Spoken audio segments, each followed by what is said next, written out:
Everyone is buzzing.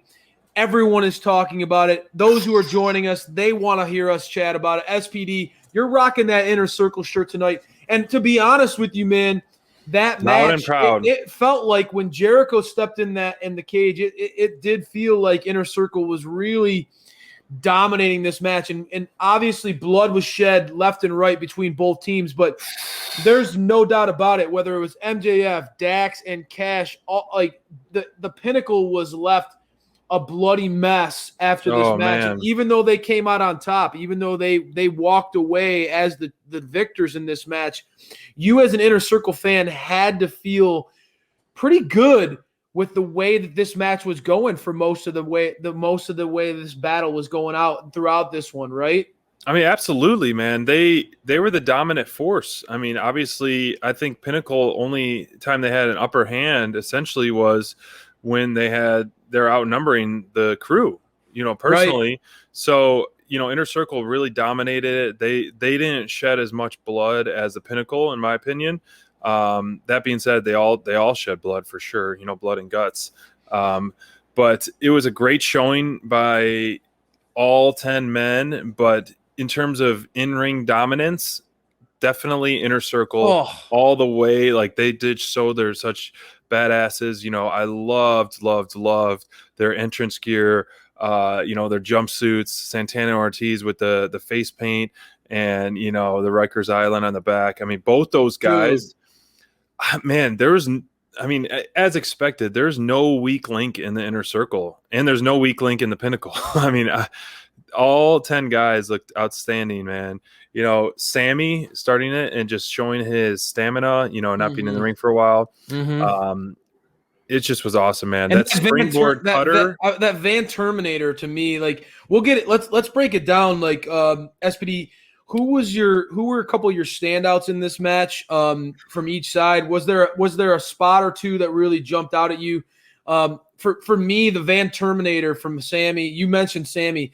That Van Terminator where he jumped across the ring and drop kicked that chair into Spears' face. Oh my gosh. That was absolutely coast epic. to coast. Coast to coast, baby. Showed off his athleticism. You talked about it. Sam, this was a great showcase for Sammy. Who else really stood out to you in this match? Sammy was the number one standout for me, which could be kind of a hint for later in the show. But I don't know, man. He took that chair shot. He was doing the balancing on the top rope. He did the coast to coast, that springboard cutter, the top rope balancing act that Spears and Sammy did. I mean, we've talked about it before, just the matchups that we were just like drooling to see, that we just cannot wait. And it's going to be so fun. I don't know, like, obviously Jericho took that huge bump at the end. And hopefully everything's going to be okay with him. But this visual, just when they all got in the ring and they're just in each ring, was outstanding, man. Everything about this match, it had like the Royal Rumble feel to a Hell in a Cell kind of feel, because it's like, who's coming in next? Who's going to be in next? And like all this stuff like that. The organization of it was pretty cool. Obviously, some of the camera angles were kind of difficult to follow at times, but they did a really great job. I was going to say, I feel like they did a nice job given all the chaos that was going on in this match. Given that there was a cage outside, that is obviously difficult to see through at times. Yep. I felt like the AEW's media in the presentation of this match, they did a really nice job of allowing the fans at home to really feel the action throughout. I didn't feel like we got lost in the chaos, which could possibly happen in a match like this. I was able to stay engaged throughout. The blood was unbelievable throughout this, the bloodshed. I also love the visual. You talked about it. I love the visual of the black jumpsuits of the Inner Circle versus the all-white championship type of vibe, the gear of the Pinnacle. Really liked that visual and allowed us as fans at home from a distance to kind of see what was going on. You got clearly, if you're wearing white trunks, you're on the Pinnacle, you're on the winning side. Yeah. And if you were wearing the black jumpsuits, you were on the Inner Circle. So I liked that. I thought that was a very nice sort of small piece that allowed us to sort of stay engaged throughout. I will say, obviously, Sammy's going to get a lot of love from starting this match out. SPD, right. There are two guys, and I know you're rocking. You and I have been going back and forth on this from day one, brother. I'm on Team Pinnacle and you're I on know. Team Inner Circle. But there were two guys on the Pinnacle who really stood out to me tonight that I think need to get a little extra love. And this isn't you're throwing MJF out there, and I'm gonna say we're gonna get into some love for MJF later because secret, a little spoiler alert. I'm very impressed by how this show finished. I know that was a controversial finish, but I thought MJF came out looking like $1 million. For me, the Inner Circle members that really jumped out at me, the Pinnacle members that jumped out at me, Dax Harwood, man. I told you and I finally got you on board with FTR. Dax, the workhorse, workhorse of the Pinnacle. That Dax, dude, from the stamina, the blood that man shed. First 4 minutes, he was gushing. He felt like the glue of this match in a lot of time, and that is commonplace with whenever Dax is in the ring. I was very impressed by Dax in this one, and then I also felt like Wardlow. We've all been chomping at the bit to see Wardlow in action, and it feels like a special event whenever the Ward Dog is unleashed. Right? It feels like we as AEW fans. There's so many of us that are out there just chomping at the bit, wanting to see Wardlow and see what he's capable of. There were several moments in this match that really felt like special moments where Wardlow was featured. Even just when he first stepped in the ring, right? And he was on the one ring by himself. And then you slowly see Ortiz and Sammy and Santana enter the ring and try to take him on 3-on-1. That was great. Really beautiful imagery right there, and it really showed the dominance of Wardlow. And then even at the end, where Wardlow, I mean, they had to throw everything they could at him. I mean, Jake Hager, they were doing everything they possibly could to take down Wardlow. Really, they cemented him as the powerhouse that we know he is. He felt very special in a match with 10 guys. Yep. Wardlow felt very special to me tonight. I felt like he really stood up and stood out in a way that is only going to further his star power going forward. So I was very impressed by the performances of those key members of the Pinnacle. That said, man, I mean, you could go across the board. Everybody in this match had their moments, right? I mean, Ortiz looked, when he came in the ring, that dude throwing the chair at Shawn Spears, just kind of he kind of jumped into this match, and that was one of my favorite entrances out of all the guys getting into the ring. I felt like Ortiz kind of brought that mad dog energy where he finally was that dog unleashed and let him run in, and he was just going all out. I love that energy, that nastiness that Ortiz brought. It's so good, honestly. And then how can you not highlight a guy like Santana again, taking the fork? Dude, that guy is on fire, man. I know, man. He's so good. A lot of this is what I love about what I'm seeing in AEW. And again, I'm just a fan like you guys, right? But so many of the guys that I see from a casual distance, wow, this dude's stepping it up. This guy has it. So many of those guys are getting rewarded. You see a Santana getting recognized. You see a Dax getting recognized. You personally, I also feel like you're getting guys like QT Marshall who are stepping up their game. Excuse me, Marshall. You see a lot of guys. My guy Pac tonight got recognized as as a top contender to Kenny Omega. So you see, I feel like AEW is either they're playing to fans that pay attention to the product, wrestling fans that really love watching this show week in and week out. We get to see the growth, the maturation of these competitors, and really the rewards for the success that these guys are putting on. What an epic show this was, man. Blood and guts. Now, SPD, there was a lot of talk about the format of this match, and obviously going into it being an hour-long matchup. Right. How did it go from start to finish for you? Did we talked about going into it, the competitors coming in, the ending? What was your takeaways from it as far as the way this match played out and how it ended? I really liked the format of it. I honestly I liked how everyone was ringside, and it was kind of like the captain tagging you in, like, you're next, buddy. Pulling from the bullpen. I really like that format versus like I mentioned earlier, the Royal Rumble kind of thing, like 5, 4, 3, who's going to come out next? Like running into the ring, like that is just as exciting. But this was cool too. So you saw the point where Jericho's on the outside and MJF is yelling at him in his face. So like you got to add some more twists and turns with them being ringside. And just kind of get the anticipation. You have another different level of anticipation than being ringside. So I really, really enjoyed the format. I think the 2 minutes and all that, and then the bell ringing when everyone's in there, it was organized very, very well. And I wouldn't have changed anything about that. And it's better than I expected it to be. The finish. Let's get into the finish. Yeah, we'll talk about the finish, and then I want to see what do you see the next step being? Like, okay. I'm curious. So the finish, I honestly, when they went up to the cage, I knew something crazy was going to happen. Jericho being the Godfather and the leader himself, as we always said before, like he's gonna take the bump. He's gonna be the leader. This was a crazy visual, great visual on that for sure. But the way that it was, I expected kind of more of a. I love the match. There was a home run. I expected more of kind of like a surrender, like more of a draw, more of like a hanging by a thread, but it seemed kind of abrupt of the finish on it in a way, like, okay, whatever, like more like,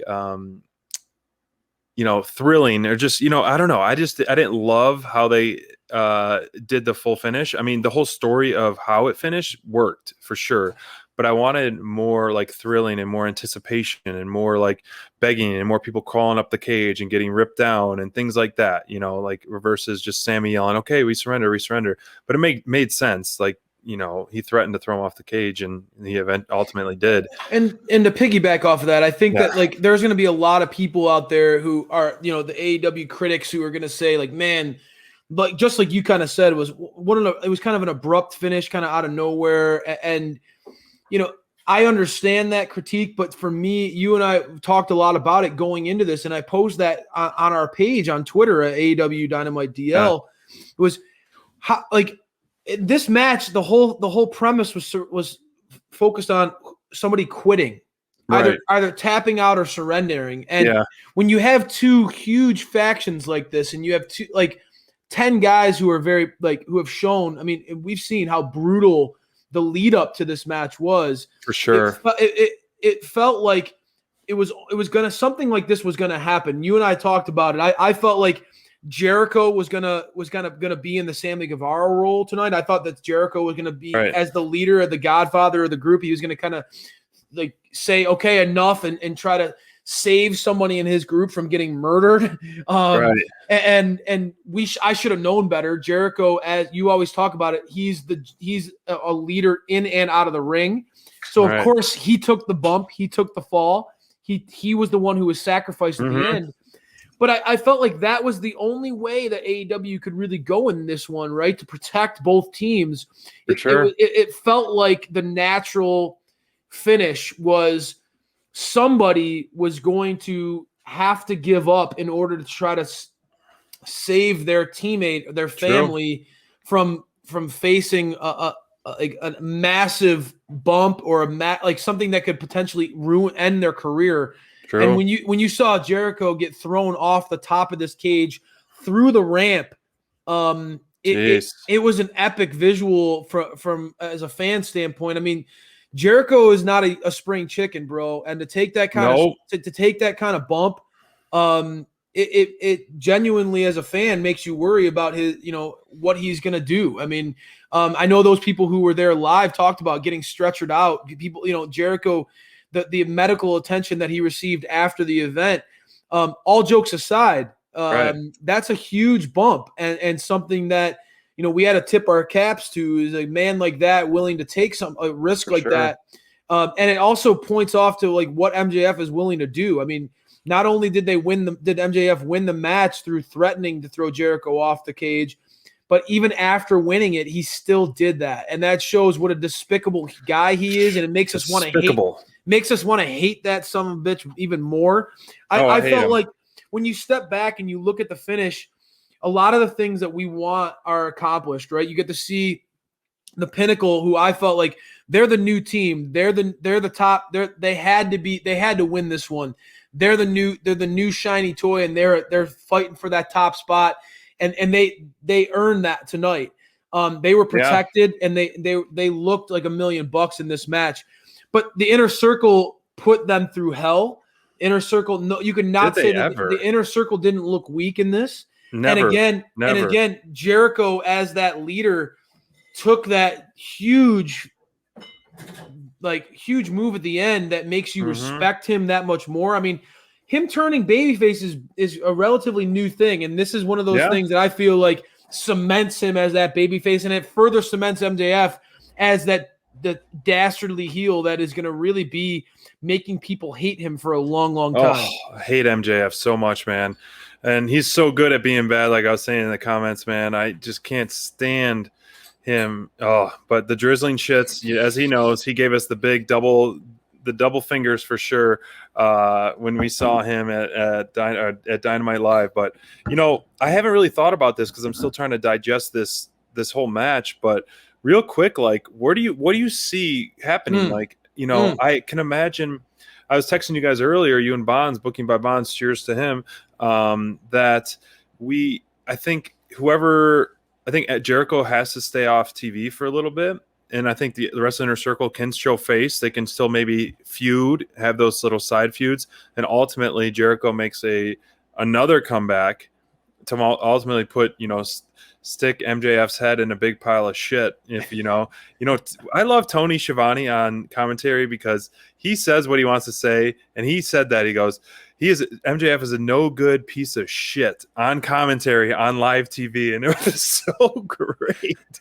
I'm like, he does not. He's like, I wish he would fall off the cage head first or some things like that, man. His commentary towards MJF is so awesome, man. But I think, or I hope, Jericho stays off TV for a bit. Ultimately, then he'll come back and beat MJF.